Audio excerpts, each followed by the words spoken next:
My name's Rita, and if you told me my life would turn into a whirlwind drama, I'd have laughed.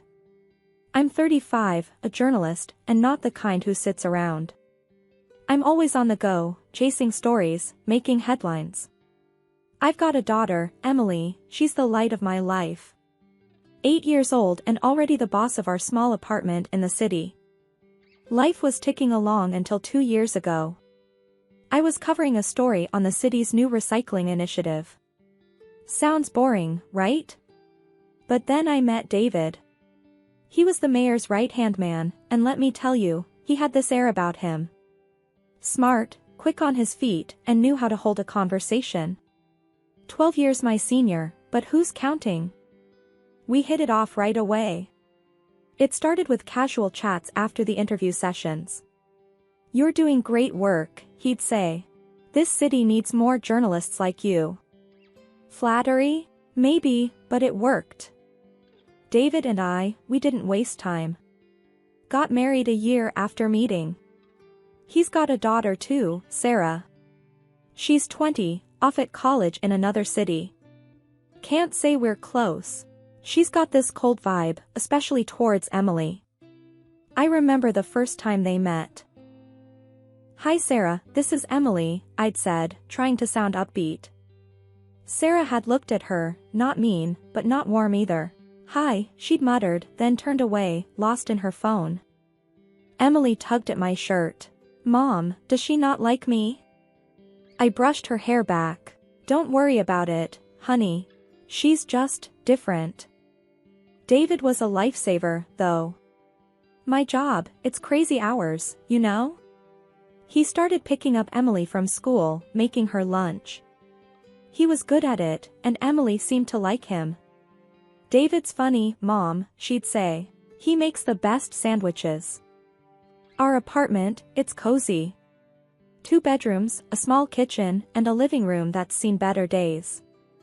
But it's home. Emily's room is a burst of pink and posters of pop stars I can't name. David moved in some of his stuff too, mostly books and a few old records. He's into jazz, which is fine, but not my cup of tea. Rita, you should try listening to this, he'd say, putting on some old record. It's classic. I'd smile, nodding along. Sure, I'll give it a shot. But between you and me, I never did. We settled into this routine, the 3 of us. It was nice, normal. Or so I thought. But like they say, normal's just what you're used to, until it's not. Things started to shift, but it wasn't like I woke up one day and everything was different. It was slow, like a faucet dripping until the sink's full. Emily, she's always been this bundle of energy, you know? Always running around, laughing, her eyes sparkling with all kinds of mischief. But then, it was like someone turned down her brightness. She became quieter, more like she was walking on eggshells. One night, I was tucking her into bed, and she was just lying there, staring at the ceiling. I brushed her hair, trying to make her laugh. Hey, space cadet, you planning a trip to the moon? She didn't even crack a smile. Just whispered, no, Mom. That was my cue. What's up? You're not your usual self. She turned her head, not meeting my eyes. I'm okay. I sat down next to her. You sure? You've been kinda quiet lately. She shrugged. Just tired, I guess. Tired? At 8? I wasn't buying it. But I let it slide, didn't want to push her. Okay, kiddo. If you say so. But you know you can tell me anything, right? She nodded, but there was something off. I kissed her forehead and turned off the light. Good night, love. As I closed the door, I heard her whisper, Night, Mom. I went to the kitchen where David was. He was doing his usual, flipping through some papers, probably work stuff. Hey, I said. You notice anything off with Emily lately? He didn't look up. Off? Like what? Like she's not herself. More quiet, kinda down. He shrugged, still not looking at me. Kids have moods, Rita. She's probably fine. Yeah, maybe. I wasn't convinced, but what else could I say? The next few days, it was the same. Emily was like a little shadow, just there but not really. It got me thinking, maybe something at school? I decided to ask her about it.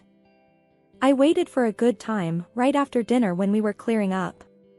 Hey, everything okay, at school? She was stacking plates, not looking at me. Yeah, it's okay. You sure? No one's bothering you or anything? She paused, then shook her head. No, everyone's nice. I wanted to believe her, but moms know, right? There's this gut feeling when something's not right. I let it go for the moment, didn't want to push her. That weekend, we were doing laundry. Emily was helping me fold clothes. That's when I saw it. A bruise on her arm. Not a small one either. I tried to keep my voice steady. What's that on your arm? She pulled her sleeve down quick. Oh, I fell at the playground. You fell? That looks bad, honey. She avoided my eyes. It's nothing, really. I wanted to dig deeper, but her face, it was like she was scared. Scared of what? I couldn't figure it out. Okay, if you say so. But be careful, okay? Yeah, Mom. I watched her for a moment. She went back to folding, like nothing happened. But I couldn't shake the feeling. Something was up, and I needed to find out what. It was eating at me, like a splinter you can't get out. Something was off with Emily, and I couldn't just let it go. That bruise, her quietness, it wasn't like her. I had to figure it out, but I didn't know where to start. Then, this idea hit me. Why not use one of those smartwatches? The ones that can record stuff. I mean, if something's happening at school, maybe I could catch it. I got the watch, a sleek little thing. Told Emily it was an early birthday present. Look at this, Em. You can call me with it if you ever need to, I said, trying to sound upbeat. She looked at it, a bit puzzled but then smiled. Thanks, Mom. It's cool. I showed her how to use it, but I didn't tell her about the recording part. Felt kind of sneaky, but I had to know. The next few days, I was anxious, waiting for something, anything. Finally, when she was in bed, I took the watch to check the recordings. My heart was racing as I started listening. At first, it was just kid stuff. Her talking to friends, teachers in the background, normal school noises. But then, I heard something that made my blood run cold. It was David's voice, but not the David I knew. He was angry, really angry. You think you can just mess around, huh? You're such a fool, Emily. I couldn't believe it. This wasn't the David who made sandwiches and joked around. My hands were shaking as I listened. There was a sound, like a slap, and then Emily crying. Please, stop. I won't do it again. I felt sick. My David, hitting my little girl? I had to stop the recording. My mind was racing. This couldn't be happening. But it was, right there in the recording. I didn't sleep that night. I just sat there, thinking, trying to make sense of it. In the morning, I saw Emily off to school, acting like everything was normal. But as soon as she left, I called in sick to work. I had to figure this out. David came home that evening, all smiles like usual. Hey, how was your day? He asked, hanging up his coat. I was boiling inside, but I kept my cool. Oh, you know, the usual. Emily's got a school project coming up. She's pretty excited. He just nodded. That's good. Kids need stuff to keep them busy. I wanted to scream at him, ask him why he did it. But I couldn't, not yet. I needed to be sure, needed more proof. The next few days, I kept a close eye on Emily, on David. Everything seemed normal, but I knew it wasn't. I kept checking the watch, but there was nothing like before. Just once was enough though. Once was too much. I was in a daze, thinking about that recording. It kept replaying in my head, over and over. David's voice, Emily's cries. I needed to do something, but what? I couldn't just confront David, not without a plan. And Emily, I needed to talk to her, get her side. That evening, I sat Emily down. We were in her room, surrounded by her toys and drawings. Honey, we need to talk about something important, I started, trying to sound calm. She looked up, her eyes wide. Is everything okay, Mom? I took a deep breath. It's about David. Has he ever hurt you? Her eyes darted away. She fidgeted with the hem of her shirt. What do you mean? Emily, I need you to be honest with me. Has David ever hit you? There was a long pause. Then, she nodded, slowly, her eyes filling with tears. Yes, she whispered. Why didn't you tell me, baby? He said not to. He said you'd be mad at me. She was crying now. I pulled her into my arms. Oh, I'm so sorry. This is not your fault, okay?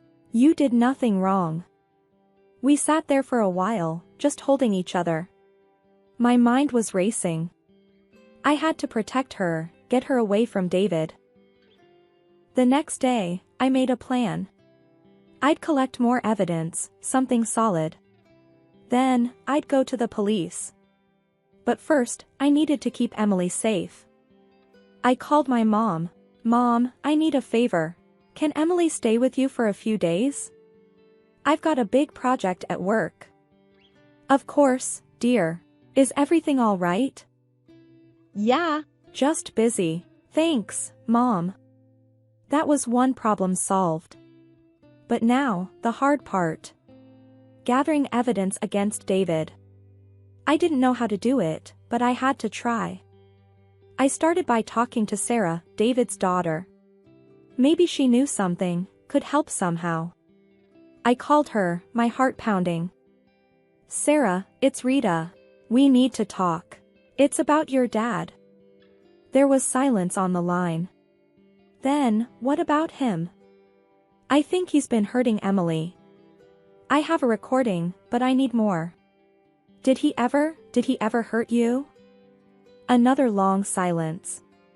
Then, a quiet, yes. It was like a floodgate opened.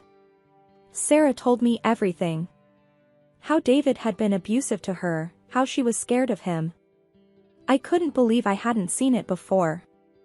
Getting more evidence against David wasn't going to be a walk in the park. I knew that. The guy was slick, always had his guard up. But what he didn't know was that I was onto him, and I was not about to let him get away with hurting my daughter. First things first, I needed to keep it cool around him, act like nothing was up. Morning, David, I said over breakfast, keeping my voice light. He grunted something back, buried in his newspaper. You got plans today? He asked, not even looking up. Just the usual work stuff, I replied, stirring my coffee. Meeting with the mayor. You know how it is. Oh, I knew how it was all right. Meetings and schmoozing, that was David's game. But my game had just begun. I dropped Emily off at my mom's place. You'll be fine here, sweetheart, I told her, trying to sound cheerful. Grandma's got that new puzzle for you. Emily smiled, a bit. I like puzzles, she said, hugging me tight. Me too, baby. Me too, I whispered, kissing her forehead. Once I was sure Emily was safe, it was time to get to work. I called Sarah. We need to meet. It's time we put a plan together. She agreed to meet at a cafe downtown. It was quiet, the kind of place where you could talk without being overheard. Sarah looked tense when I got there. So, what's the plan? She asked, her voice low. We need to record him, get him on tape admitting what he's done. To you, to Emily. It's the only way. Sarah nodded, biting her lip. I can try talking to him. Maybe get him to say something. It was risky, but it was all we had. Be careful, Sarah. He can't know we're onto him. I know. I'll be careful. We spent the next hour going over every detail. What to say, how to say it, when to push, when to back off. It was like setting a trap, and we had to be perfect. The next few days were a blur. I kept my distance from David, made excuses to stay late at work, anything to avoid being alone with him. Sarah did her part.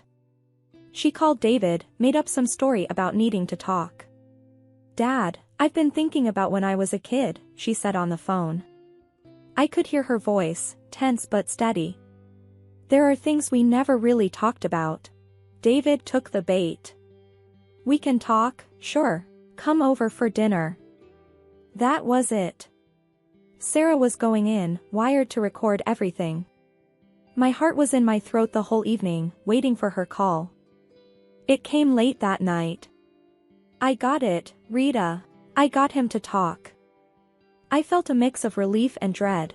Good work, Sarah. Bring it over. We need to listen to it, make sure we have what we need. She came over, looking like she'd just gone 10 rounds in the ring. We sat at my kitchen table, listening to the recording. David's voice filled the room, calm at first, then getting angrier. You always were a difficult child, Sarah. Always asking for it. My blood boiled listening to him. But then, he said it, clear as day. I did what I had to do. To you, to Emily, you both needed to learn. That was it. The confession. I felt sick to my stomach, but at the same time, I felt a surge of triumph. We had him. We take this to the police, first thing tomorrow, I said, my voice firm. Sarah nodded, looking exhausted but determined. Yeah, it's time he paid for what he's done. It was a long night. Neither of us slept much. But we had what we needed. David was going down, and I was going to make sure of it. The morning sun was barely up, but I was already wide awake, my mind racing. Today was the day I'd confront David. The evidence was there, on my kitchen table, a little recorder that held his confession. My hands were shaking as I thought about what I had to do. I couldn't back down now.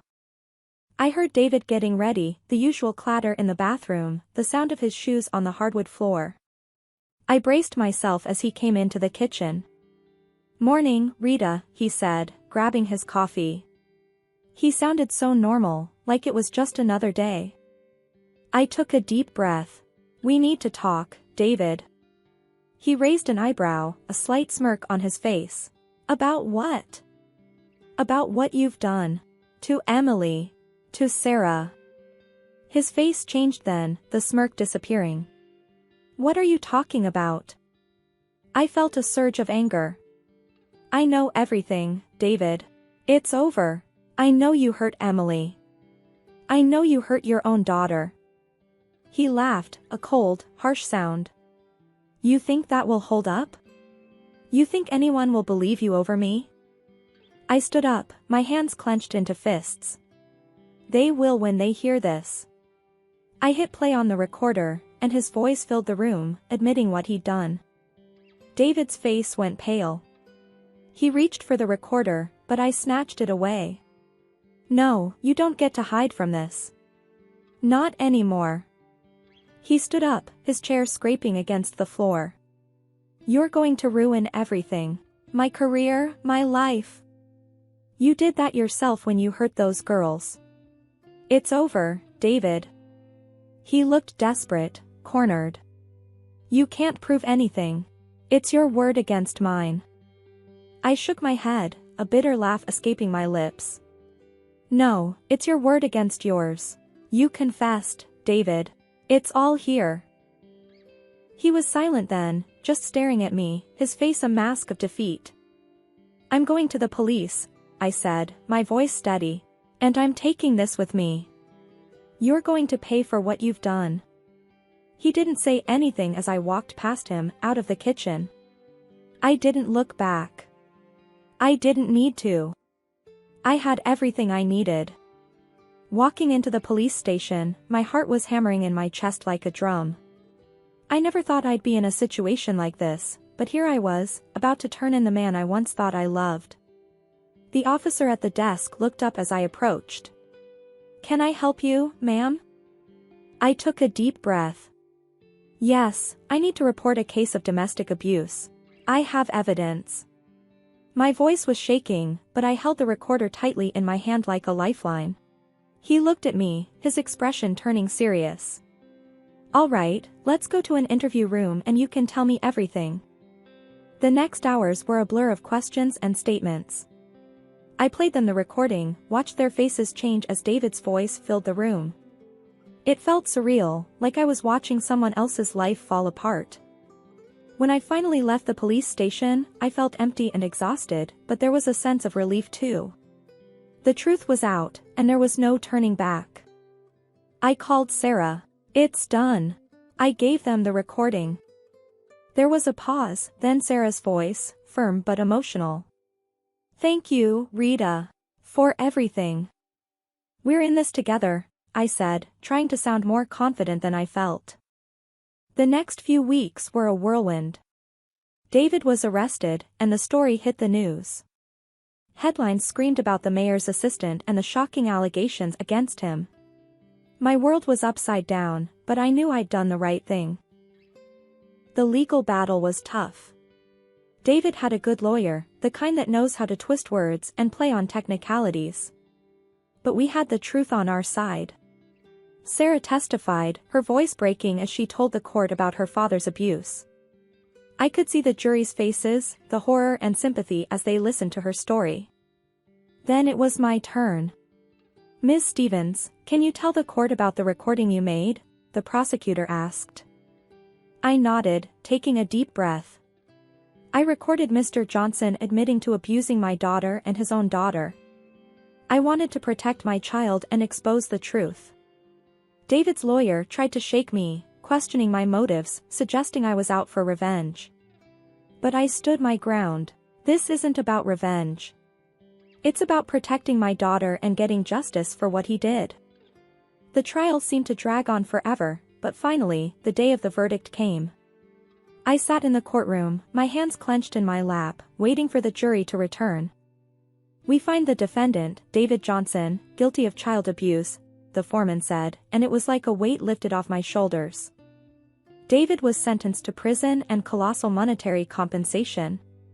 The judge's words were harsh, condemning his actions and the pain he'd caused.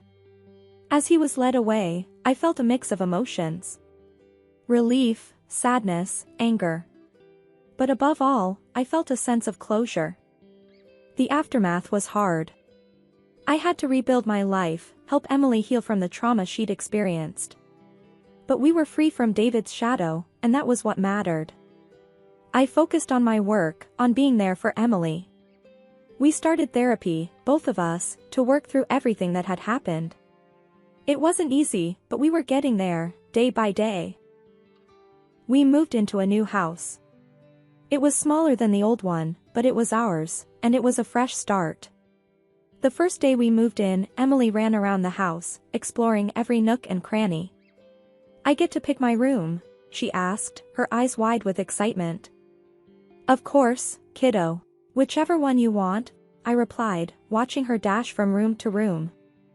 She picked the one with the big window that looked out over the backyard. "I can see the stars from here, Mom." I smiled. "Then it's perfect for you." Unpacking was a chore, but it felt good, like we were putting our lives back together, piece by piece. We decided to paint the living room together. I gave Emily a paintbrush. "What do you think? Blue or green?" She dipped the brush in the blue paint. "Blue, like the sky on a sunny day." "So blue it is," I said, and we got to work, turning the room into our own little piece of the sky. One afternoon, while we were taking a break from painting, there was a knock on the door. It was Sarah. She stood there, a bit awkward, shifting from foot to foot. "Hey, Rita, can I come in?" I was surprised but happy to see her. "Of course, come in." We sat in the half-painted living room, on boxes that served as chairs. I wanted to say thank you, Sarah said, looking down at her hands. For everything you did. For me, for Emily. I reached out and took her hand. We're family, Sarah. That's what families do. She smiled, a small, tentative smile. I brought something. For Emily. She handed Emily a small, wrapped package. Emily looked at the package. Is that for me? Sarah nodded. Yeah. I thought you might like it. Emily tore open the package. Inside was a book about stars and planets. Her face lit up. Wow, thank you, Sarah. Sarah looked relieved, happy. You're welcome. Things were still tough, but moments like that made it all worth it. We were building something new, something strong. Emily went back to school, and she was doing well, making friends, coming back to her old self. And me, I went back to work, throwing myself into stories, into uncovering truths, just like I always did. But now, I had a new perspective, a new understanding of the struggles people faced. Life wasn't perfect, but it was ours. We had our little world, our safe haven, and we had each other. And that was more than enough. It was a new beginning, a chance to heal, to grow, to love. And we were ready for it, ready for whatever came our way. Together, we were unstoppable.